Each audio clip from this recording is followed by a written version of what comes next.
자, 이제 예수님의 생애, 자, 초기 유대 사역, 그 초기 유대 사역에 예수님께서 성전을 청결케 하는 사건이 있습니다. 오늘 그 내용을 우리가 살펴보려고 하는데, 지금까지 우리가 살펴본 것은 예수님의 그 공생애의 준비 기간, 우리가 그걸 6번을 했습니다. 마지막 6번째에서 가장 중요하게 생각했던 게 왜 갈릴리였냐? 중심이 유대인데, 예루살렘인데, 더군다나 니고데모 이런 뭐 출중한 사람들을 제자로 삼을 수도 있었음에도 불구하고, 아니 왜 예수님은 갈릴리의 어부들을 부르셨는가? 우리가 그 얘기들을 다 나눴죠. 사실 그걸 정답이라고 말할 수는 없습니다. 그런데 구약에 입각해서 보면 하나님은 이미 북이스라엘이 공중분해되고, 또 이 이스라엘 전체가 12지파가 다 흩어지는 과정 속에 유다만 지켜보고 계신 게 아니었다는 거예요. 북쪽에 있는 그 10지파가 공중분해될 때 그 아파하셨던 하나님의 마음이 아모스에 있었죠, 호세아에 있었죠, 이사야에 있었죠. 자, 이런 성경을 통해서 나와 있는 내용들을 자세히 보니까, 갈릴리를 버린 게 아니야. 갈릴리를 통해서 또 이 어부들을 통해서 다시 흩어진 백성을 불러 모으고자 했던 하나님의 그 뜨거운 마음이, 그래서 예수님께서 갈릴리에서 어부들을 불러서 사역을 시작했던 이 얘기를 우리가 지난 시간에 했습니다.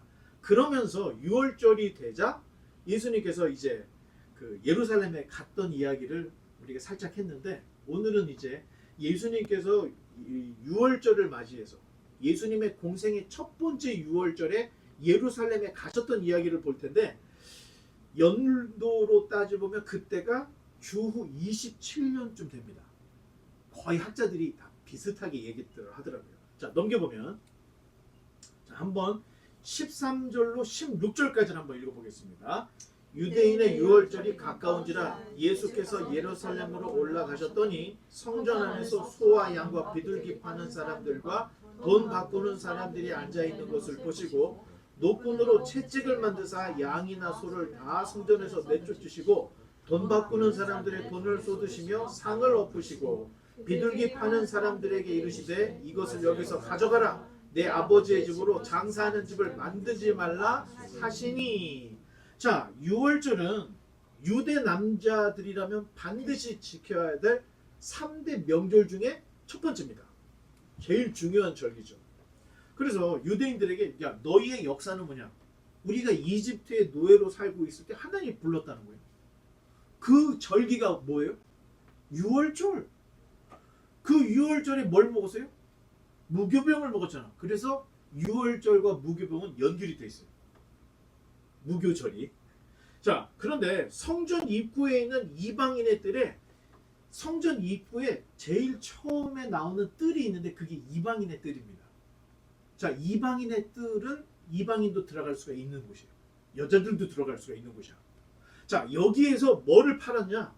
환전상들이 있었고, 제수용품, 하나님께 드릴 이 재물을 파는 노점상들이 얼마나 많았는지, 그 이방인의 뜰이 시끌벅적한 시장통이 돼 있는 거야. 자, 우리 어머니가 동대문에서 오래 장사를 하셨는데, 동대문에 가면 노점상들이 엄청 많아. 거기 여러분들이 좋아하는 떡볶이, 뭐 순대, 뭐 호떡 많이 팔죠. 그렇게 북새통을 이루는 시끌벅적한 시장통을 이루고 있었던 거예요. 자, 이를 본 주님께서 노끈으로 채찍을 만들어가지고 소, 양, 비둘기 막 쫓아내시고, 환전상들이 앉아서 환전을 할 때 쓰는 그 책상을 엎어버린 거야. 그러면 그 위에 뭐가 있었을까요?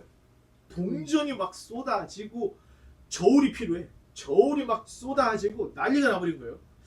자, 당시의 성전의 규모는 사실 우리가 상상하지 못할 정도로 엄청난 규모를 가지고 있었어요. 얼마나 성전이 멋있었냐면, 제자들이 예수님께, 예수님 보십시오, 이 성전이 얼마나 멋있습니까? 그렇게 예수님께 자랑질을 할 정도로 성전의 규모가 굉장했던 걸 알 수 있어요. 그런데 6월절이니까 얼마나 인파가 많이 몰려 있겠습니까? 수많은 사람이 있고, 그 큰 성전 앞에서, 아니 청년 예수가 청년 예수가 그냥 설치고 있는 거야. 사실 어떻게 보면 이거 미친 거 아닌가? 이렇게 생각되는 행동을 하고 계신 거예요. 사실 이런 마음은 야곱이라고도 하고 에브라임이라고도 하고 이스라엘이라고 했던 북이스라엘 백성이 끌려갔을 때 그들을 다시 돌아오게 하시려고 그들을 다시 회복시키려고 하는 아버지의 뜨거운 마음의 제2탄입니다. 1탄이 뭐였죠? 갈릴리의 어부들을 불러 모으신 게 1탄. 성전을 뒤집어 엎은 게 2탄이에요. 왜 2탄이냐? 예수님께서 말씀하셨던 탕자 비유 기억하시나요? 탕자와 같은 자가 바로 이 북이스라엘이었던 거예요. 그런데 북이스라엘 어떻게 됐죠? 혼혈족이 되어버렸죠. 이방화가 되고 다 또 돌아다니게 된 거예요. 그런데 이걸 바라보는 장자였던 유다 녀석들은 아버지 재산을 가지고 부정부패에 희희낙낙거리고 나쁜 짓을 하고 있었던 거예요. 자, 그러니 유다 예루살렘을 바라보시는 아버지의 이 속타는 심정이 예수님이 성전에 가서 막 상을 엎으시고 짐승을 쫓아내는 모습으로 그대로 투영이 되고 있다는 거예요. 자, 1차는 북이스라엘의 최전선이었던 갈릴리 어부들을 부르신 게 하나님의 그 뜨거운 마음을 우리에게 볼 수가 있는 거고, 성전에 와서 다 뒤집어 엎는 모습을 보고 이 하나님의 그 뜨거운 마음을 또 한 번 볼 수 있는, 두 번 이렇게 볼 수가 있습니다. 자, 그러면 계속해서 17절을 한번 읽어보겠습니다. 17절 시작. 제자들이 성경 말씀에 주의 전을 사모하는 열심히 나를 삼키리라 한 것을 기억하더라. 자, 제자들, 특히 요한복음을 썼던 이 사도 요한은 성전에서 이렇게 난동을 피우시는 예수님의 모습을 딱 보면서 시편 69편을 딱 떠올렸던 거예요. 넘겨보면 한번 읽어보겠습니다. 주의 집을 위하여 열성이 나를 삼키고 주를 비방하는 비방이 내게 미쳤나이다. 자, 다윗의 말로는 더 이상의 적수가 없을 정도로 강력한 국가를 이루고 있었던 거예요. 그런데 이 다윗의 통일 왕국이 도대체 얼마나 큰 규모고 얼마나 강력했는지 너무 궁금해. 그래서 한 게 인구 조사를 시작을 했던 거예요. 그런데 하나님이 그 인구 조사에 대해서 잘했다 했습니까? 진노하셨습니까? 진노를 하셨죠. 그러다 보니까 다윗이 그 많은 재원을 다 성전 건축에 쏟았던 거예요. 자, 사실은 다윗은 자기 자신이 성전까지 건축을 하고 싶었던 거야. 그런데 다 그게 안 되죠. 자, 그도 그럴 것이 처음부터 다윗은 이스라엘의 12지파의 왕이 아니었습니다. 어찌 보면 유다라고 하는 유다 지파의 영주로 출발을 해요. 그러다가 사울을 꺾고 베냐민이 이 유다와 하나 결탁이 되면서 결국에는 통일 왕국을 이룬 거예요. 자, 그러니 더 강력한 왕국을 위해서 인구조사가 필요해서 인구조사를 하려고 했는데 이게 안 됐던 거예요. 그리고 예루살렘 성전을 건축하려고 했던 것은 예루살렘을 거룩한 도성으로 만들고 싶었던 거예요. 그래서 12지파의 중심이 예루살렘이 되고 싶은 마음으로 성전을 건축하려고 했던 거예요. 그래서 계획대로라고 하면은 다윗은 이 예루살렘을 중심으로 군사, 정치, 경제, 종교의 중심으로 전체 이스라엘의 최고의 집중이 되는 수도를 만들어서 아주 강력한 왕권을 수립할 계획을 가지고 있었던 겁니다. 그런데 이 두 가지가 다 무산이 되어버렸어요. 자, 하나님께서는 그걸 원치 않으시는 거야. 자, 그러니 모든 국력과 재원을 성전 건축에 다 쏟아. 그래서 온 나라에 있는 금을 다 모으고 성전을 지을 목재를 레바논의 백향목이라고 들어봤죠. 향나무. 이게 여러분 우리가 대충 아는 뭐 그 정도의 나무가 아니에요. 더군다나 자기네 나라가 아니야. 레바논에서 갖고 오기 때문에 다 수입산이야. 어마어마하게 목재를 갖고 와서 쓰고도 남을 만큼 준비했는데 이게 엄청나게 비쌉니다. 자, 다윗은 더 강력한 왕권을 원했지만 하나님의 생각이 다르다는 것을 알고 다 내려놔요. 다윗의 존경스러운 모습이 이런 모습이에요. 자기가 아무리 계획을 세워도 하나님이 아니야 그러면 예 알겠습니다 하고 다 내려놔. 여러분, 국책사업이라는 것은 간단한 일이 아니에요. 인구조사? 이거 1, 2년 걸리는 일이 아니에요. 되게 오래 걸리는 일이고 성전을 위해서 금을 모아 은을 모아 레바논의 백향목을 모으는 거는 이 국가의 재정이 좌지우지되는 엄청나게 큰 사업이에요. 그런데 하나님께서 그걸 원치 않는다 하니까 자기가 손해를 보고 비방을 받아 다 내려놨던 거예요. 그런 다윗의 열정이 시편 69편 나와 있는데 성전에 대한 열정이 얼마나 컸느니 주변에 있는 모든 사람이 드디어 다윗이 노망이 들렸구나. 막 비방을 하는 거예요. 이제 미쳐가지고 남들이 안 하는 이상한 짓 한다. 그럼에도 불구하고 아랑곳하지 않고 성전을 향한 열정으로 금을 모으고 백향목을 막 사들이는 거예요. 자, 이 다윗이 성전을 짓지는 못했지만 성전에 대한 열망이 자신을 삼킬 정도였다는 것을 시편 69편에 다윗의 시에 딱 기록이 되고 있는 거예요. 그런데 제자들 눈에 성전에서 노끈을 만들어서 짐승들을 내쫓고 막 환장상에 테이블을 뒤집어 엎는 그 예수님의 모습을 봤던 요한이 딱 떠오르는 게 시편 69편. 성전을 향한 다윗의 열정이 이 예수님의 모습으로 투영이 되어서 이렇게 인용을 해서 기록을 하고 있는데, 계속해서 한 번 더 넘겨보면 18절만 또 한번 읽어보겠습니다. 이에 유대인들이 대답하여 예수께 말하기를 네가 이런 일을 행하니 무슨 표적을 우리에게 보이겠느냐. 자, 넘기면 아마 그림이야. 자, 아마 예수님의 이런 행동이 유대인들에게 대단히 비정상적인 행동으로 보여졌을 거예요. 당시 헤롯이 증축한 예루살렘 성전은 근 80년을 건축을 했어요. 자, 증축 공사가 엄청나게 길어요. 80년이면요. 시작한 게 누구예요? 헤롯 대왕이었어요. 예수님이 태어날 때 베들레헴에 2살 이하 아이를 죽였던 그가 헤롯 대왕인데, 헤롯 대왕이 시작했던 이 성전 증축 사업이 80년이 걸렸어요. 그러니까 끝을 못 보고 헤롯 대왕은 죽은 거야. 그리고 계속해서 지어졌던 거죠. 자, 주전, 예수님이 오기 전 주전 19년에서 주후 63년 동안 증축 공사가 됐어요. 자, 사실상 예수님께서 28년에 예루살렘에 갔을 때도 성전 증축 공사가 한창일 때 갔던 거예요. 자, 그러니 백성들의 세금의 부담이 얼마나 컸겠습니까? 자, 실권을 누가 가지고 있다고 했죠? 이 당시에 로마. 왕권은 헤롯. 실제적인 권한은 제사장이 갖고 있던 시대예요. 그러니까 세금을 낼 때 여러분 3번을 내야 됩니다. 로마에 징수되는 세금을 내야죠. 그 다음에 헤롯이 또 왕이잖아. 왕국에서 먹고 쓰는 걸 대줘야 되잖아. 그 세금을 또 내야죠. 그리고 하나님의 성전을 위해서 또 이 세금을 내야 돼. 그러니 백성들이 얼마나 힘들었겠습니까? 자, 거기에 안나스 집안이 대제사장직을 독식을 하고 있었어. 자, 마치 종교 지도자들은 중세의 로마 카톨릭처럼 계속 명분을 만들어. 그래서 이번에는 헌금입니다. 헌금 다 내. 이번에는 성전세입니다. 성금세를 내야 돼. 그리고 하나님께 드리는 세금입니다. 계속 내야 돼.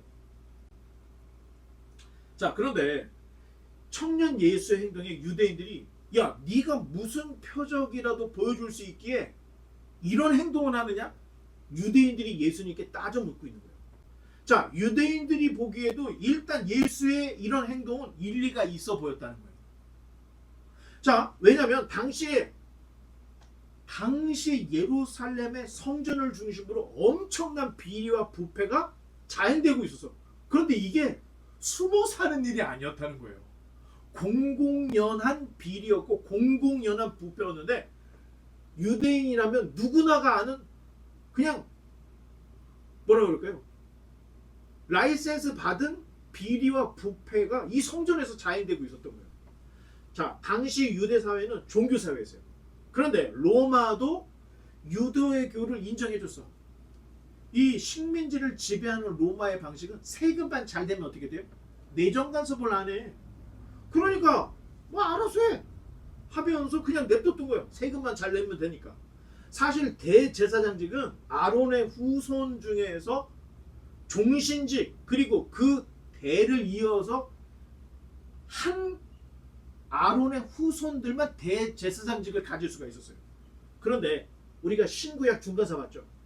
신구약의 그 중간사 400년을 지나면서 돈만 있으면 누구나 제사장직을 돈 주고 살 수 있는 시대가 돼버린 거예요. 자, 그러다 보니 성전을 중심으로 수많은 비리들이 있었는데, 자, 일단 성전세는 세겔로만 드릴 수가 있었어요. 세겔. 왜냐? 자, 로마의 화폐 단위가 뭐죠? 데나리온. 자, 데나리온에는 로마 황제의 형상이 들어있는 거야. 그러니까 로마 황제의 형상이 그려져 있는 동전을 하나님께 헌금으로 드리는 거는 이게 신성 모독이에요. 그러니까 어떻게 해요? 그때 당시에 가장 순수함에 가까웠던 은전이 이 세겔이었어요. 세겔. 그래서 데나리온을 세겔로 바꿔야 되는 거야. 근데 바꿀 때 무슨 일이 생겼냐? 오늘날에도 달러를 원으로 바꾸고 원을 달러로 바꿀 때 뭐를 내죠? 환전세라는 걸 냅니다, 여러분. 그러니까 데나리온을 세겔로 바꿀 때 환전세를 내요. 그리고 이 세겔이 저울이야. 그런데 얘네들이 쓰는 저울이 불량 저울을 썼다는 겁니다. 돈을 더 많이 긁어 모을 이런 아주 못된 저울을 썼던 거예요. 성경에도 써있죠. 못된 저울, 잘못된 저울 쓰지 말라고 성경에 잠언에도 써있어요. 이건 죄악이라고 되어 있어요. 그런데 다 알아. 잘못된 저울을 쓴다는 걸 다 알아. 그게 공공연한 비리였다는 거예요. 그러니 환전으로 막대한 수익금이 나오겠습니까? 안 나오겠습니까? 나왔죠. 그뿐만이 아니에요. 자, 하나님께 드리는 제물도 성전 들어가기 전에 제사장이 딱 봐요. 얘가 눈이 상했는지 생식기가 상했는지 다 봅니다. 저는 놈인지. 자, 그런데 여기서 불합격 때문에 어떻게 돼요? 이건 하나님께 드릴 수가 없는 거예요. 빠꾸되면. 그러니까 긴장하면서 갖고 들어가는 거야. 그러면 제사장이 딱 보고 일단 불합격. 왜요? 일단 불합격. 이유가 뭡니까? 내가 기분이 안 좋아. 자, 그렇게 되면은 불합격 판정을 맞은 애는 그냥 도축을 해야지 하나님께 바칠 수가 없어요. 자, 그러면 이걸 어떻게 해요? 다시 집에 갖고 갈 수 없으니까 지금 이 사제품을 파는 애들에게 갖고 가서 헐값에 팔아요.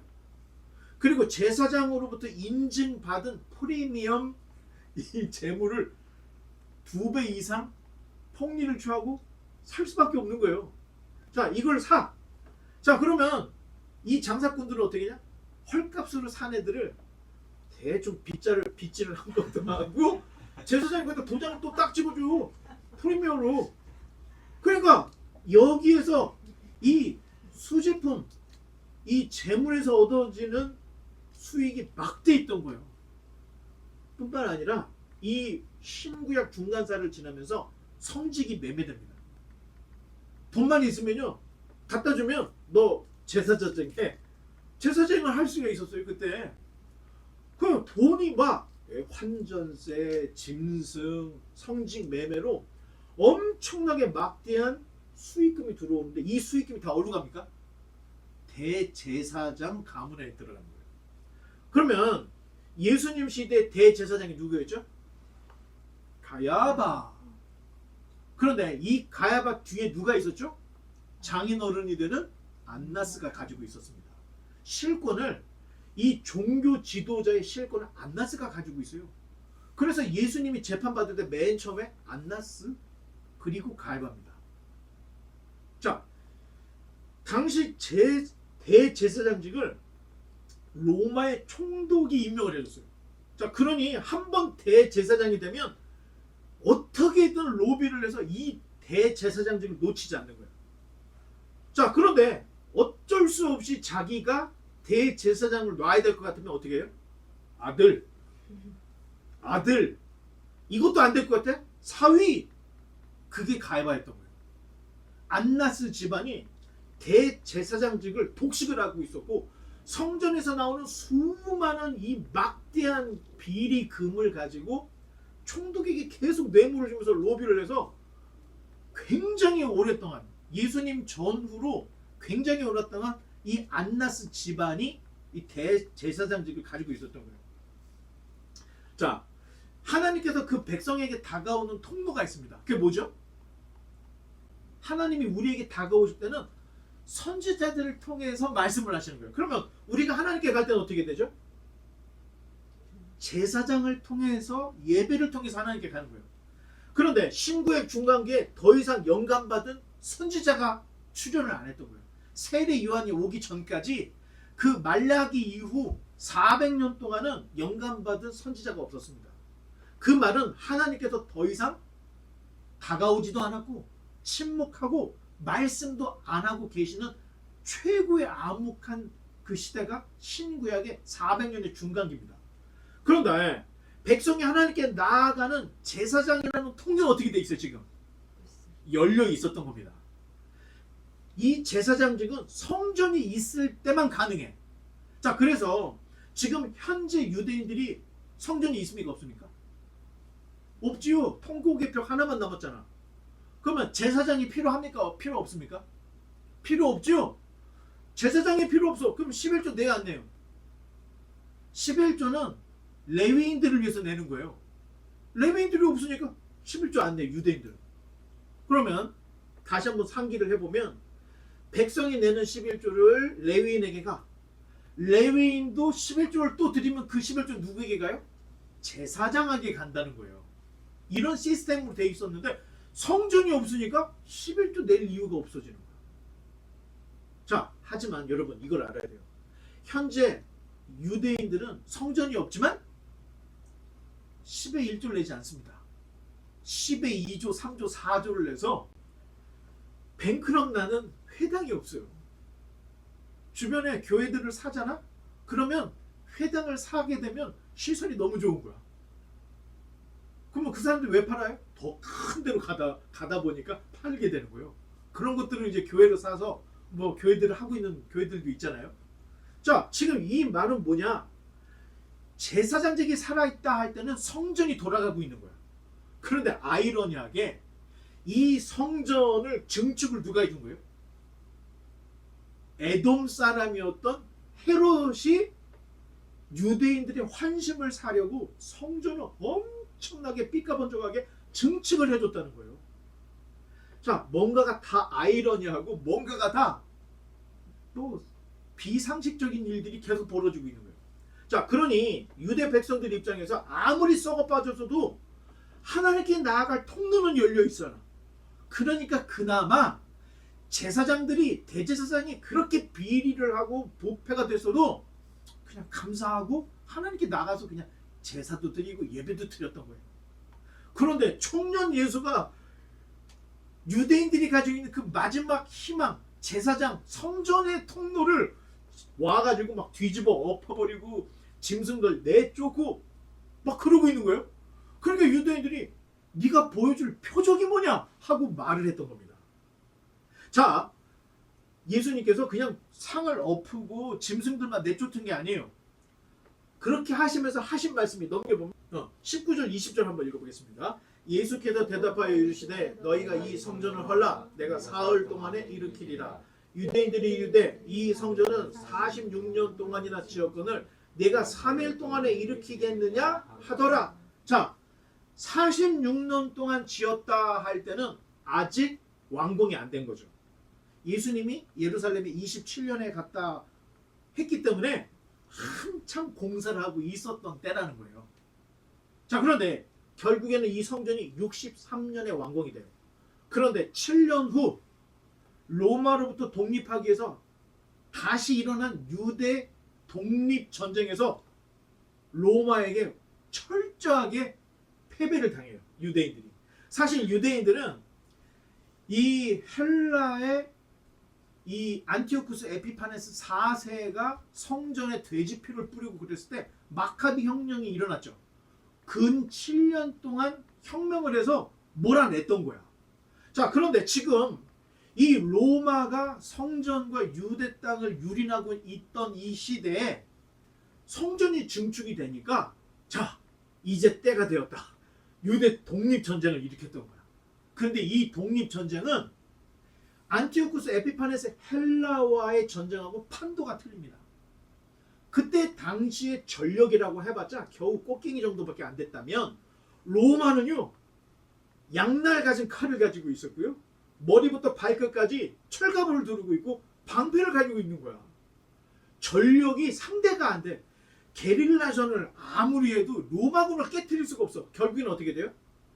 AD 70년에 예루살렘 성전이 초토화가 돼버립니다. 이때. 자, 21절과 22절. 네, 또 쭉쭉 넘어가서 자, 21절과 22절을 한번 읽어보겠습니다. 그러나 예수는 성전된 자기 육체를 가리켜 말씀하신 것이라. 죽은 자 가운데서 살아나신 후에야 제자들이 이 말씀하신 것을 기억하고 성경과 예수께서 하신 말씀을 믿었더라. 자, 이 성전을 사흘 동안에 일으키리라 라고 하는 주님의 말씀이 공생의 후반부의 신성 모독의 기소거리가 됩니다. 넘겨보면 마태복음 26장 61절. 이르되 이 사람의 말이 내가 하나님의 성전을 헐고 사흘 동안에 지을 수 있다 하더라 하니, 예수님이 신성 모독자가 돼서 재판을 받을 때 증인이 필요하잖아. 근데 그 증인 중에 한 명이 이런 이야기를 했던 거야. 성전을 헐고 사흘 만에 짓겠다고 했던 거, 이게 신성 모독자를 기소하는 기소거리가 된 거예요. 자, 요한복음을 기록한 요한이 이 부분에서 코멘터리를 계속 달고 있습니다. 예수님께서 말씀하신 이 성전은 자기 육체를 가리키는 거다. 뒤로 한번 넘어가요. 앞으로 넘어갈까요? 네. 자, 이렇게 코멘터리를 계속 달고 있는 거예요.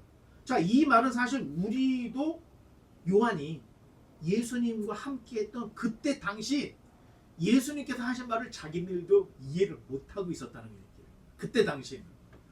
그런데 언제 이걸 알게 됐냐?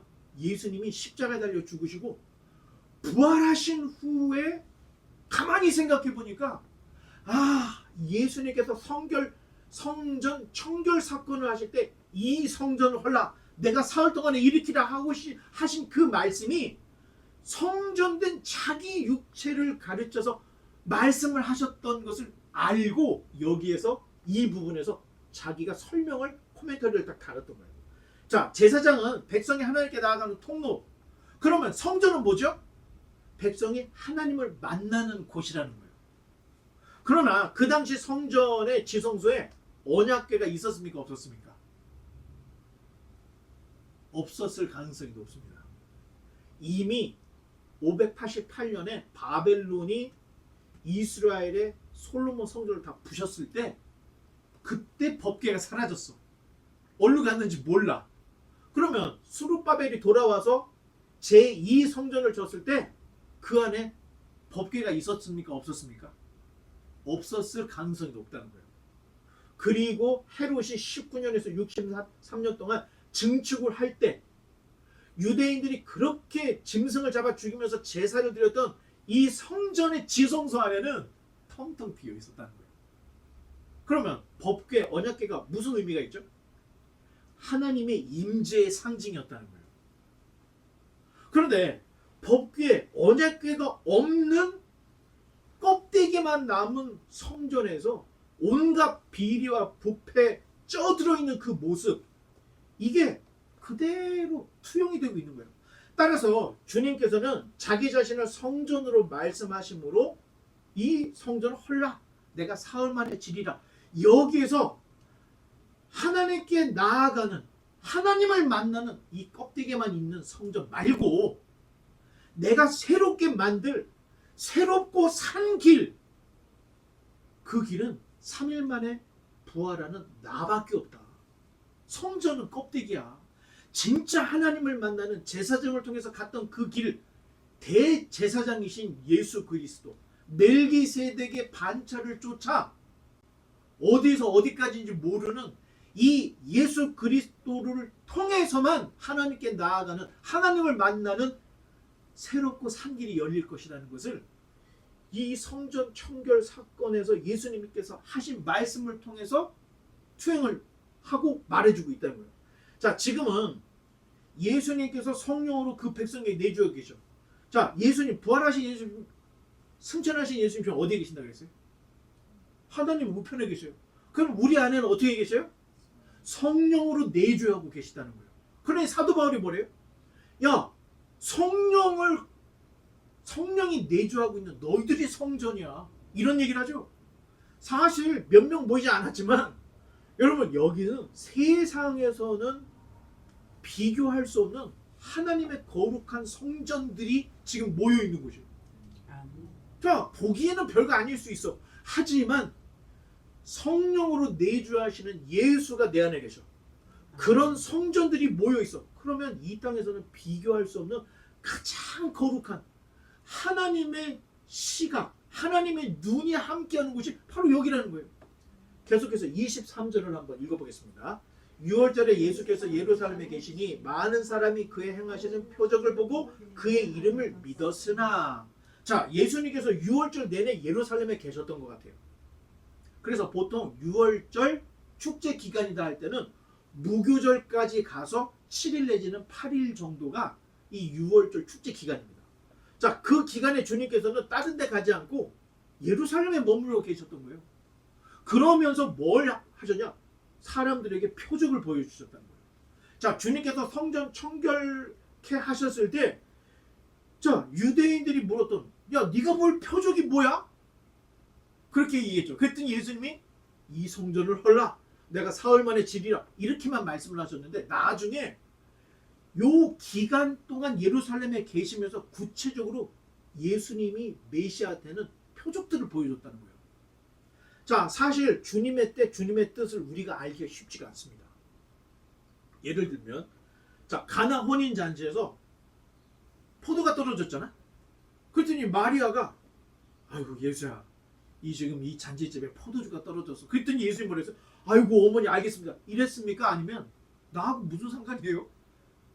나하고 무슨 상관입니까? 하면서 뭐라고 했냐면 아직 내 때가 안 됐습니다 라고 얘기를 했다는 거예요.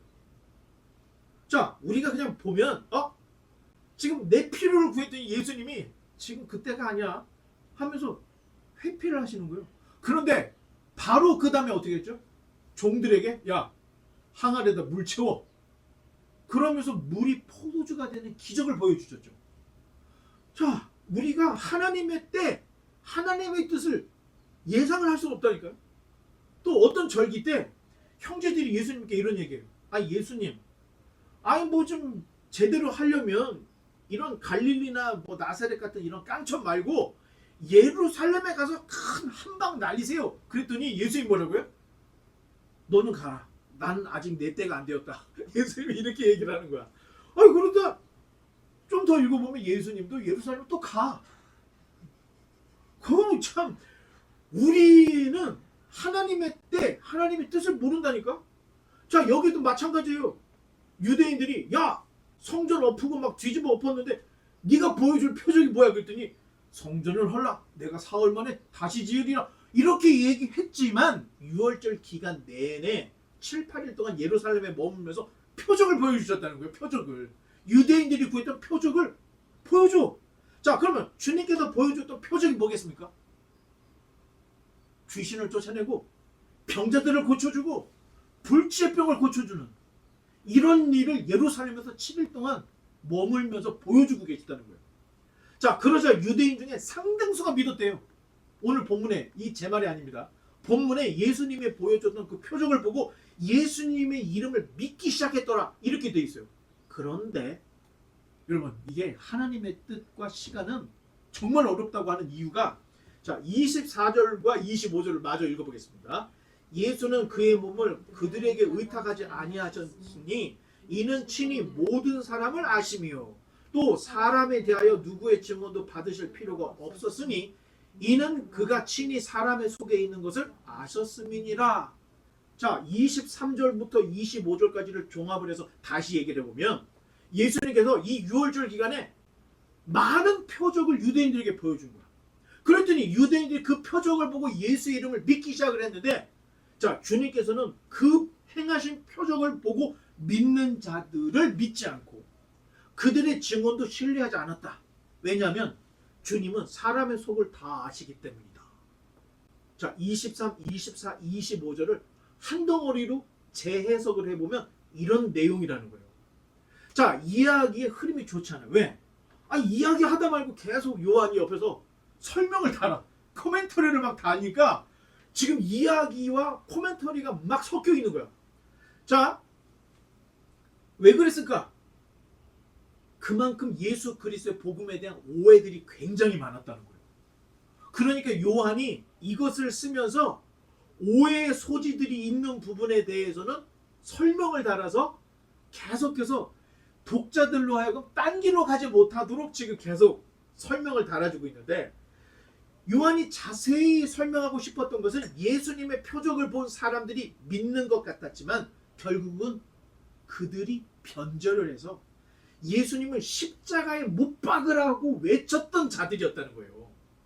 자, 그러면서 어떤 얘기까지요? 그 피와 그 죄를 우리와 우리 자손에게 돌리시오. 유대인들이 이런 얘기를 했어요. 이전까지는 예수님의 표적을 보고 야, 믿었다는 거예요. 그런데 예수님은 그들을 믿지 않고 그들이 하는 증언도 귀담아 듣지 않았다는 거예요. 왜? 그들의 속을 알기 때문에. 자, 베드로도 대단히 저돌적으로 주님을 쫓았습니다. 그런데 그렇게 쫓다가 마지막 일주일 감람산에 가기 바로 직전 만찬의 자리에서 주님 다 버릴지라도 저는 버리지 않겠습니다. 그 예수님이 그래. 야, 닭 2번 울기 전에 네가 3번 나를 부인할 거야. 왜 부인했어요? 안 했어요? 저주까지 하면서 부인했더라. 자, 베드로가 특별히 못된 인간이라서? 아닙니다. 유대인들이 이방인들보다 더 못된 인간들이라서 변절을 했을까? 아니라는 거예요. 사람이라는 존재가 너무나도 약해서 그렇다는 겁니다. 자, 그런데 약해 빠진 인간들에게 더 큰 문제는 약하면서도 악하다는 겁니다. 악해요. 그러다 변덕쟁이에요. 여기 끝이 아니에요. 욕심꾸러기예요. 약한데 악하고 변덕쟁이고 욕심쟁이야. 그러면 외부로부터 압력이 들어오거나 위협이 들어오면, 핍박, 박해, 미혹, 유혹까지 들어오면 이 나약한 인간들이 선택할 수 있는 거는 어디로 튈지 몰라. 더군다나 어떤 일을 벌일지도 모르는 게 인간이라는 거예요. 주님께서 베드로가 부인할 것을 알고 계셨을까요? 모르고 계셨을까요? 알고 계셨으니까 닭 울기 전에 네가 3번 나를 부인하, 아니 몇 번 부인할 것까지 알고 계셨던 거야. 그런데 주님께서 최후의 만찬에서 탁 보면서 야이씨 베드로 너 나 부인할 거 내가 알고 있어. 그러면서 남들은 떡 하나씩 줄 때 베드로 안 주고 왕따를 시키고 그랬습니까? 아니었죠. 똑같이 대해줬다는 거예요. 물론 주님을 팔아먹은 제자도 있어. 가룟 유다. 예수님이 가룟 유다가 예수님을 자기 자신을 팔아먹을 걸 알고 있었을까요? 모르고 있었을까요? 분명히 알았죠. 자, 12 제자 중에 빌립, 베사다 사람 빌립, 얘는 항상 계산해. 오병이어 기억 일으킬 때 예수님, 요 꼬맹이가 떡 5개, 물고기 2마리가 갖고 왔는데 이거 다 먹이려면 우리 한 600데나리온이 있어야 되겠는데요? 늘 계산해. 그 예수님이 얼마나 얄미웠겠어요? 계산을 해. 또 도마는 이게 진짜 살아오신 건가 아닌가 옆구리에 손도 찔러보고 예수님 손도 만져봐. 진짜 못 바뀌었는지. 자,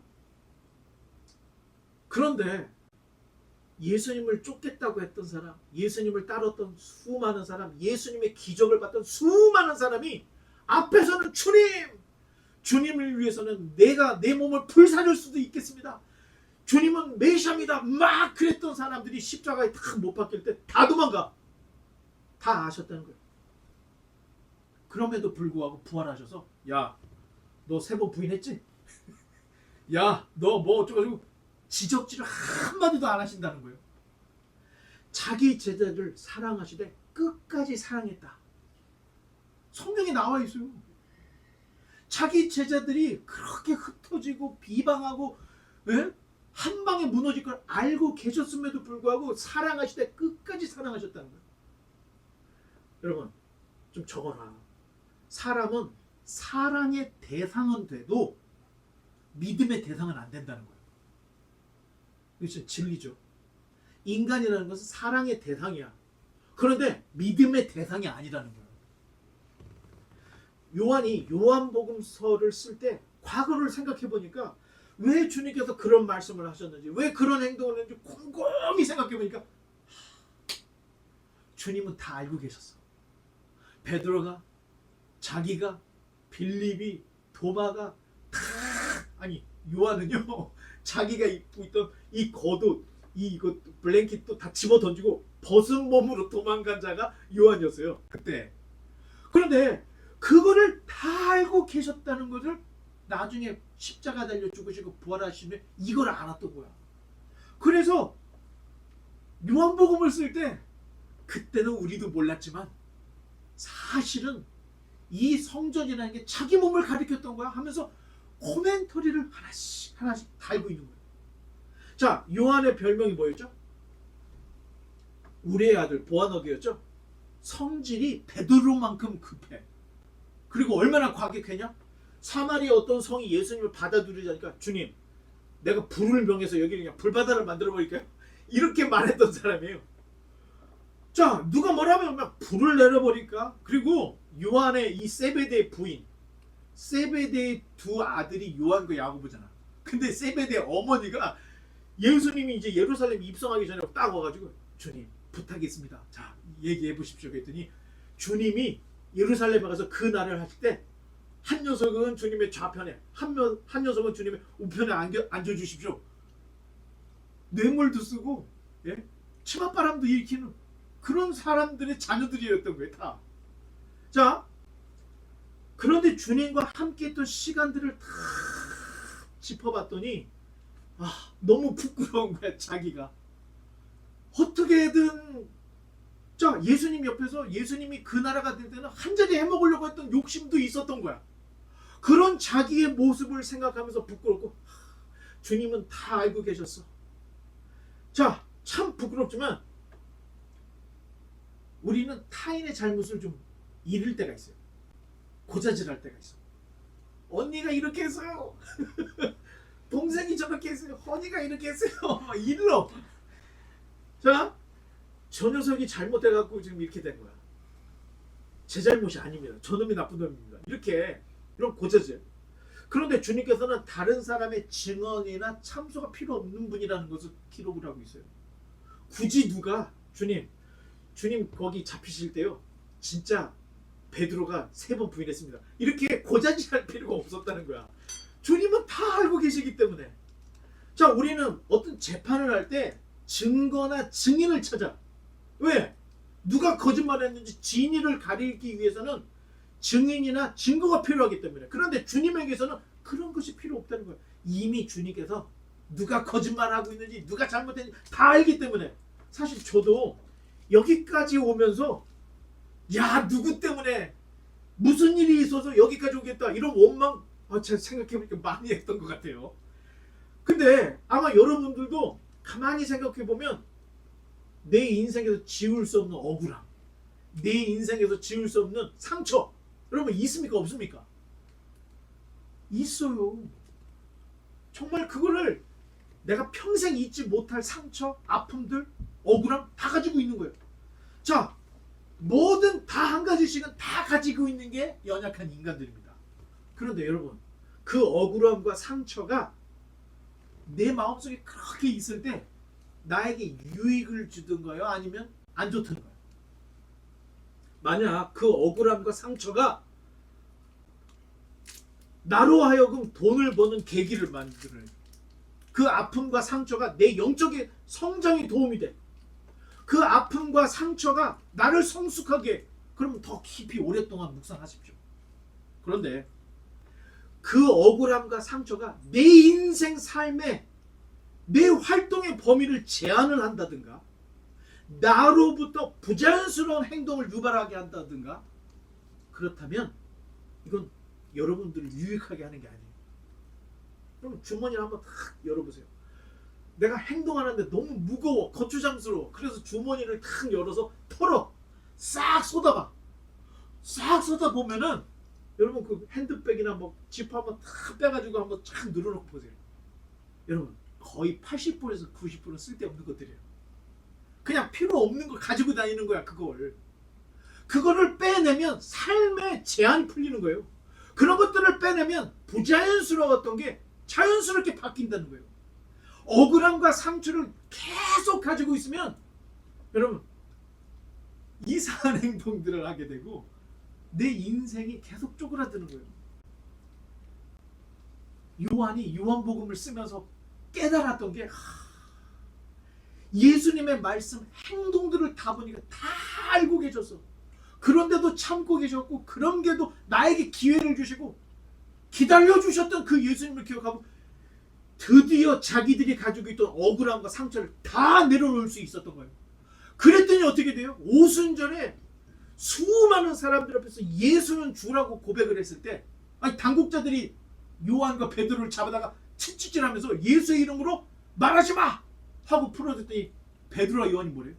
이 이름으로 고난받는 거에 대해서 감사하게 여기고 하나님께 영광을 돌렸다고 성경에 기록되어 있는 거예요. 여러분, 억울함과 상처 다 예수님의 이름으로 다 내려놓으면 여러분의 인생은 주님께서 우리에게 말씀하셨던 진정한 자유를 경험할 수 있다는 겁니다. 이제 말씀의 결론 맺겠습니다. 어린 시절에 이 예수님의 성전 청결 사건을 읽을 때 제가 어떤 생각이 들으면, 야, 예수님도 꽤나 다혈질이다. 자, 이렇게 생각을 했었습니다. 그런데 내용을 알고 보니까 이런 의미들이 있다는 거 보고 성경을 보는 시각이 달라지는 거예요. 더욱이 이 사건을 경험한 요한의 설명들을 다시 되새기면서 읽어보니까, 여러분, 신앙이라는 것은요, 신앙이라는 것은 요약 정보로 안 된다는 겁니다. 예수 천당 불신지옥 이렇게 짧게 요약한 것은 신앙이 될 수 없다는 겁니다. 왜 예수님께서 이런 말씀을 하셨는지, 왜 요한이 이런 코멘터리를 달았는지를 알면 성경의 지평이 열리게 되고, 성경을 잘못 읽어서 오해를 사는 잘못된 해석을 피할 수가 있다는 거예요. 사실 돌아보니까 저는 한때 이 사역이다 할 때는 찬양 사역이 최고인 줄 알았어요. 또 기도 사역, 방언 사역, 은사 사역, 이런 것들이 사역이 최고다 이렇게 생각을 했는데, 아니 그렇게 사역을 하면서도 항상 내 마음속에 있었던 부족이 잘 모르는 무엇인가를 하고 있는 거야. 그러면 내가 지금 모르고 있는 게 그게 무엇이지? 그리고 성경을 미친 듯이 파고 미친 듯이 몸부림을 치고 성경을 알고 싶어서 성경을 알고 싶어요. 하나님, 이 성경을 알 수 있는 교사를 만나게 하시고 어떻게 하면 성경을 제대로 알 수 있는지 가르쳐주세요. 아, 이러다 보니까 목사가 됐습니다. 사람이 표적을 보면, 기적을 보면 충격을 받아요. 그런데 그 충격은 잠깐 동안 이 사람을 딴 세상 사람으로 바꿀 수는 있습니다. 그런데 머지않아서 다시 원래 자기 모습으로 돌아온다는 거예요. 그러면 어떻게 돼요? 그때 봤던 충격보다 더 센 게 있어야 돼. 마약 같은 거예요. 더 센 거, 더 센 거. 아니 그러면 어떻게 해요? 교회를 뛰쳐나갑니다. 그러면서 이 교회 다니고 저 교회 다니고 용하다고 하는 사람들 계속 쫓아다니게 되는 거예요. 자, 그런 분들에게 사도 바울 선생님이 딱 한마디 해주신데, 자, 읽어보겠습니다. 그러므로 믿음은 들음에서 나며 들음은 그리스도의 말씀으로 말미암느니라. 감정과 의지로는 종교활동이 돼요. 그러나 진정한 예수님이 말씀하셨던, 예수님도 다 아는 그 믿음이라는 것은 그리스도의 말씀으로 말미암아 이루어진다는 거예요. 사도 바울이 얼마나 공허를 했으면 기독교인들을 다 잡아주고 다메섹까지 가서 잡아들이려고 생각을 했던 거예요. 그런데 다메섹 도상에서 예수님을 만나고 나서 모든 것이 다 바뀌어요. 자, 교회 오래 다니면서 보면 예수님에 대해서 우리가 잘 아는 것 같죠. 그런데 성경을 한자 한자 짚어가면서 읽어보니까 내가 예수님에 대해서 아는 게 별로 없었구나. 나도 모르는 사이에 요약한 예수 천당 불신 지옥만 외치고 있었던 거예요. 성경은 덮어놓고 믿는 게 아니에요. 열어서 한자 한자 사전 찾아가면서 역사하고 대입해보면서 신약 잡지 보면서 하나하나 보면은 그 안에 진짜 숨겨진 보화를 알게 되고 진리를 깨닫게 되고, 예수님 그래요. 진리를 알지니 진리가 너희를 자유케 하리라. 이걸 경험하게 된다는 거예요. 바라기는 우리 모두가 그리스도의 말씀이라고 하는 이 반석 위에 굳건히 서서 흔들리지 않고 계속해서 자라나는 저와 여러분 되시기를 주님의 이름으로 간절히 축원합니다. 아멘.